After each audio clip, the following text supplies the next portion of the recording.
De jeito Tá nenhum. caminhando por uma... Na verdade, os indicadores são de piora, não de melhora. São de piora. Em termos econômicos, em termos da força da nossa moeda. Eu acabei de... Ô, Denis, eu até marquei aqui, né? Que uma coisa que é legal a gente falar, a escala 5. A escala.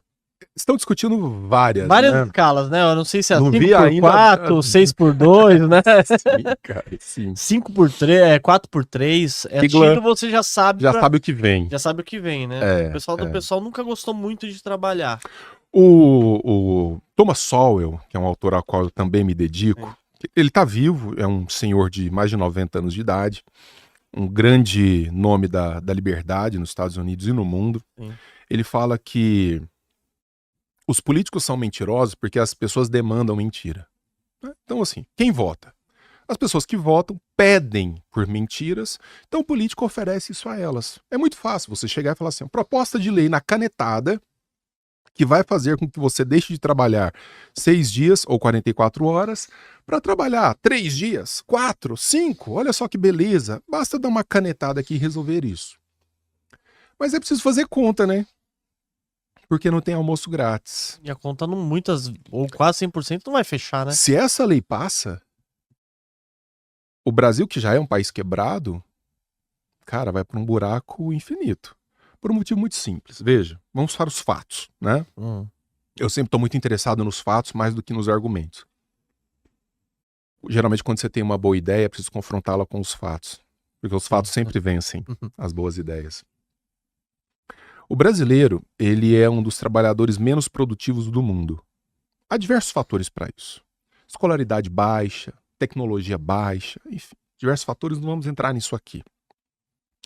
Nós precisamos de 4 trabalhadores brasileiros em média para fazer o trabalho de um funcionário americano, norte-americano. Caramba, nossa, sim. 4 para 1. Essa é a média da produtividade. Baixíssimo, hein? É muito baixa. É muito baixa. Então, fala assim, o brasileiro trabalha muito, de fato, ele trabalha muito, mas ele não é produtivo no que ele faz. Ele fica muitas horas ali, mas produz pouco em relação ao tempo que ele fica ali. Estou falando em termos Na estatísticos, média. tá? Então, assim, você precisa de um trabalhador norte-americano para fazer o trabalho de 4 brasileiros em média. Em média. Veja o nosso grau de produtividade. Pois bem, a FGV fez um trabalho verificando nos últimos 40 anos em diversos países produtividade.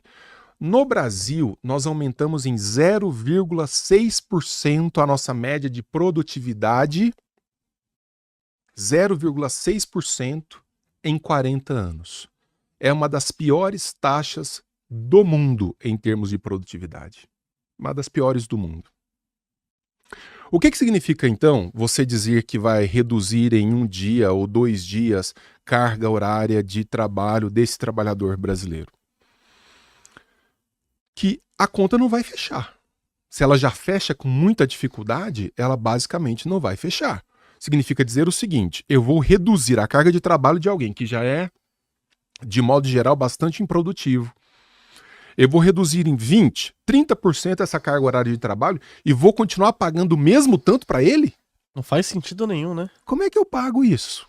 A conta não fecha, né? Não tem como.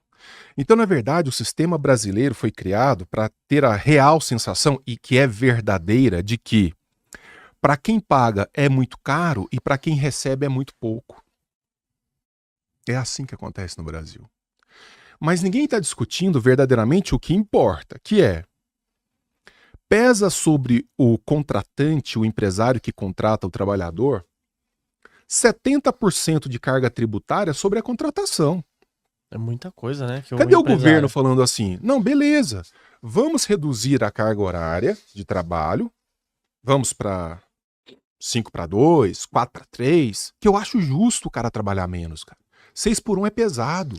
Mas a maioria das empresas elas trabalham, né? Ou grande parte trabalhando pelo menos Eles 5 por mexem com 2, né? 44 horas, né? É. Então, às vezes, você faz as 40 horas ou 44 horas em 5 dias. A É. maioria faz isso. A maioria. Não tem tantos assim fazendo 6 por 1. Mas tem gente fazendo 6 por 1. E eu acho legal, especialmente numa sociedade tecnológica que avança tanto quanto a nossa materialmente. Cara, vamos pensar nisso. Beleza, não tem problema. Agora, É preciso tornar isso sustentável. Uma das formas é: o Estado não está afim de abrir mão de carga tributária? Já quer mexer. Cadê os políticos falando assim, não, 70% não dá, não dá, é muito. Vamos tirar esse peso do contratante pro imposto único, que é o maior do mundo. Para ter o quê em troca? Nada. Nada, porcaria, lixo de serviço público, de modo geral, raras exceções. Então, velho, não se toca no que precisa tocar. A nossa CLT, ela é de memória fascista. A inspiração da CLT brasileira, ela é de inspiração fascista, de Benito Mussolini. Nossa, ela veio de lá do... A inspiração é Carta do Lavoro. Carta del Lavoro da Itália. Então, você tem de justiça trabalhista no Brasil, a justiça trabalhista no Brasil trabalha com um universo de 70 mil regras, 70 mil leis. Nossa. É feito para ferrar a vida de quem trabalha, não é para ajudar ninguém não. Tanto que você não tem fila de gente para entrar no Brasil, mas tem fila de gente para entrar em país desregulamentado em termos de profissão, em termos de trabalho. As pessoas querem liberdade para negociar. É. Quero trabalhar menos, vou ganhar um pouco menos. Quero trabalhar mais, vou ganhar um pouco mais. Essa liberdade de negociação que no Brasil não existe, né? Muito estatizado, muito tomado, muita burocracia, infelizmente, é o que acontece hoje, cara. É triste, mas é a nossa realidade. Então, a minha emoção diz: essa luta é muito justa. Reduzir carga de trabalho. Acho muito justo. Mas é preciso torná-la viável. Do contrário, é só fazer graça com o chapéu dos outros. Alguém vai ter que pagar essa conta. Quem vai ser? E cortar na carne o governo nunca quer, né? Os caras estão falando em discutir aí redução de contas do Estado. O Lula tá lá sentando com a Haddad. Imagina as contas dele. Deve ser um papel de pão, né? Ele deve fazer, deve chutar uns números lá. Meu irmão, você fala isso e é a mais pura verdade, tá bom? É assim que eles trabalham. Eu trabalhei 1 ano nos bastidores da política em Brasília. Sério, Denis? Sim. Conta pra gente o que é. E quando eu fui convidado para exercer um cargo lá de diretor de políticas liberalizantes. Políticas que vão no caminho que a gente deseja, de mais liberdade, de mais livre mercado, etc, etc. Então, eu trabalhava no primeiro subsolo da Câmara Federal. Irmão, o que você pensa? Eu vou para Brasília, então você vai trabalhar com os políticos, com o executivo, você vai trabalhar com o legislativo. Esses caras trabalham o tempo inteiro com planilha na frente deles, não é isso? Então, assim, vou tomar uma decisão técnica sobre privatização. Então, a primeira pergunta que eu tenho que fazer é: quais são os fatos? O que essa empresa está dando de prejuízo, de lucro? Que tipo de regra é importante colocar aqui ou não, etc. Qual não foi a minha surpresa? Surpresa nenhuma, porque eu sou um estudioso dos temas, de chegar lá e ver os caras debatendo isso na orelhada. Igual se discute o que você vai jantar hoje à noite. Vamos pedir uma pizza? Ah, cara, pizza não, vamos de sanduíche. Não, mas vamos ali num pastel que tá mais em conta, mais tranquilo. Como é que vocês discutem isso assim? Sem bater os números Política certinho. pública, velho. Política pública. Lá é assim. A Tabata Amaral saiu com um negócio que, assim, apareceu na rede social a história de uma menina que não estava indo para a escola por questões menstruais. Lembra desse debate? Lembro. Menina menstrua, não tem acesso a absorvente, não estava indo para a escola. Precariedade menstrual. Aí eles começaram a inventar os nomes. Eles gostam, eles são bons, né? São bons para inventar esses nomes. Eles têm uma narrativa boa. Racismo menstrual, aí tem de tudo que você imaginar. Aí a Tabata teve uma ideia, que é a ideia típica do político brasileiro. Não. Jamais. Tem que garantir absorvente para essas meninas. Tinha uma história de uma menina que estava colocando pedaço de pão inserido na vagina. Isso comove. Comove, logo. Fala, cara, não pode acontecer isso. Não pode mesmo. Triste, Mas ninguém falou assim: pô, não dá para fazer uma parceria entre as escolas públicas e a iniciativa privada? Vamos conversar com as diretoras das escolas, que não é difícil. É tudo centralizado no MEC. E vamos ver quantas meninas sofrem disso em média. por ano. Ou se só foi um caso específico, né? Ou se foi um caso, igual da tartaruga com o canudo enfiado no nariz, que comoveu também, que cria debates muito importantes. Mas como é que a gente vai solucionar isso? Não tem isso, não. Não tem assim, vamos fazer parceria, vamos resolver isso, chama uma empresa qualquer. Não, não. É assim, vamos fazer uma lei que garanta absorvente em todas as escolas públicas para todas as meninas. Mas aproveita e coloca também nos presídios. Nossa. Quer saber? Coloca no pacote do SUS para todas as mulheres do Brasil. A discussão era assim. Era assim? E como o deputado, em tese, não pode propor uma lei se ele não fala de onde vai sair o dinheiro para financiar aquilo, os jogos retóricos são maravilhosos. Então você olha lá assim, o projeto de lei inicial era, tudo isso daqui vai ficar, tô inventando um número aqui, Sim. 100 milhões de reais. Aí todo mundo achou muito caro. Aí falou assim, não, mas quer ver? Pensando bem, dá para usar um outro tipo de absorvente e vai ficar em 20 milhões de reais. Assim, sabe? Muda assim. Se eles jogam alto para depois Não jogar. tem estudo técnico, não tem avaliação se aquilo é bom, se é eficaz, não tem um departamento para avaliar eficácia de lei. Não tem. Você joga lá, quem demanda se sente agraciado, quem foi demandado se sente agraciado, sabe que vai ter voto nas próximas eleições, mesmo que o problema persista. Porque a questão é que as pessoas não estão olhando para o que os outros estão fazendo, só para o que eles estão dizendo.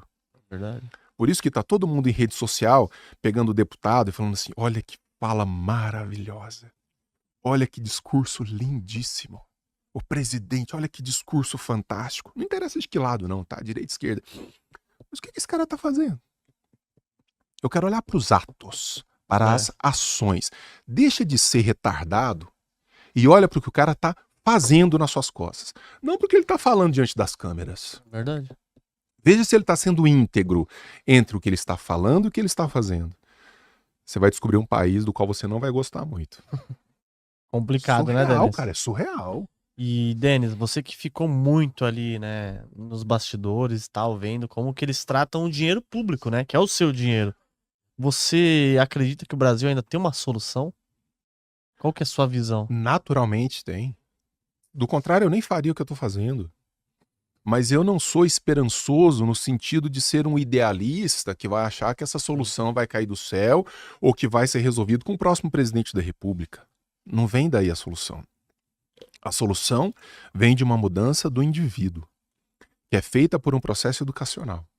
Se não houver uma mudança de mentalidade, da mentalidade média do brasileiro, você não muda esse país nunca.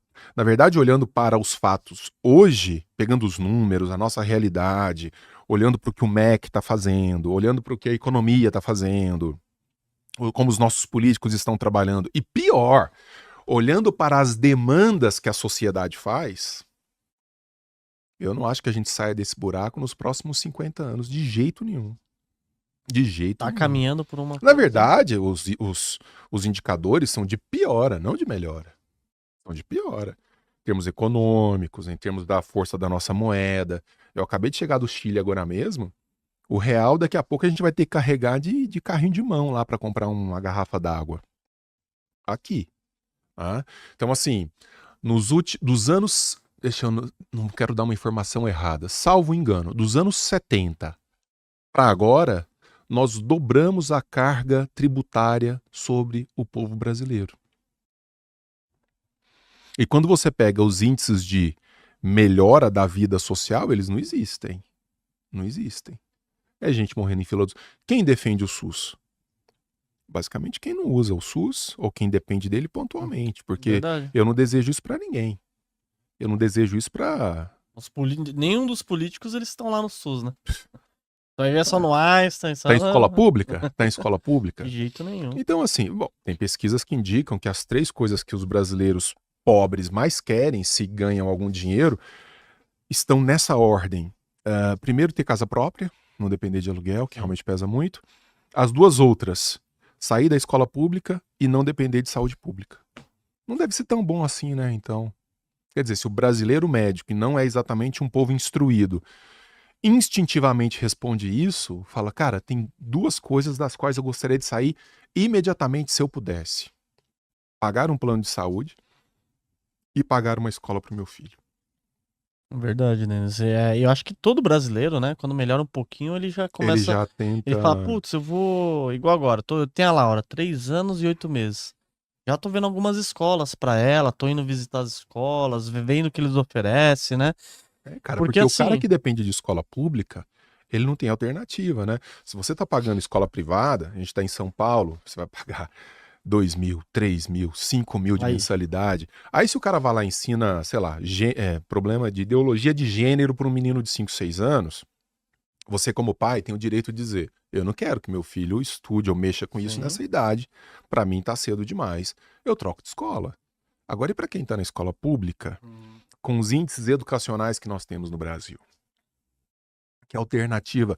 Você condena o cara à pobreza a partir de uma formação ruim já na creche. Caramba, na creche. Né? Claro, você tem estudos que mostram que o menino de 3 anos, que tem a frequentação e acompanhamento constante dos pais em instituições privadas ou em creches de qualidade ruim, a diferença de vocabulário entre eles é gritante. Nossa. 3, 4 anos. Então é muito importante nessa fase que eu tô com a da Laura escolher uma ótima Pelo escola, né? amor de Deus, cara, porque já começa daí, que vai bater depois no onde ela vai trabalhar, o que ela vai fazer, né, como ela vai se portar, o modo como ela lida com os problemas, com as soluções. Tá ali. Então veja que a gente tem um sistema muito perverso que Sim. desde a base destrói a possibilidade daquela criança. Aí depois o que você tem que fazer? O que o político populista faz? Ele fala assim, não, você estudou num lixo dos 3 aos 20 anos, mas agora eu vou corrigir isso para você. Você vai ter uma cota na universidade pública. Nossa. Quer dizer, eu pego uma pessoa que teve um preparo absolutamente insuficiente durante 15, 20 anos da vida e empurro esse cara para dentro da universidade falando que eu estou promovendo justiça social. Aí eu pergunto para esses mesmos caras, peraí, não seria o certo bater na oportunidade lá da base? Para que depois eu não tenha que forçar a entrada por meio de canetada por classe, ou por cor da pele, ou por sexualidade, seja lá o que for, igual está acontecendo agora? Mas para o político, dá voto, né? O problema dá voto. O problema dá voto. Igual eles falam que o político gosta de coisas que tem que dá pra ver, né? Claro. Asfalto, Você acha que esses caras que se batem lá pelo movimento negro, pelo movimento dos gays, pelo movimento dos trans, pelo movimento das mulheres, pelo movimento dos nordestinos, pelo movimento dos mineiros, não me interessa. Esses caras não estão preocupados com solução de problema. Eles vivem do problema. Eles ganham protagonismo político, dinheiro, poder, fazendo isso. Verdade. Então, ninguém ignora o fato, para citar um exemplo, de que existe racismo no Brasil. Um racismo que está aí, que tem que ser combatido. Mas a forma de combater é essencial. Então, quando você pega um cara que está lá nesse movimento, ele é político, e está assim, vendo inimigo em tudo, todo mundo é racista. Se você é branco, naturalmente você é racista. E tudo é racismo. Esse cara, o que ele está dizendo, na verdade, é assim, deixa o problema como está, eu vou ficar aqui denunciando, mas vote em mim nas próximas eleições, porque eu sou o cara que combate, eu ponho o dedo na ferida. Mas o que você está fazendo de fato? Nada, né? De maneira pragmática para resolver isso? Chorando na internet? Propondo leis que não têm eficácia nenhuma? E é o que mais Isso eles dá gostam voto de fazer, pra né? caramba, velho. E é o que eles mais gostam de fazer, né? Dá voto pra caramba.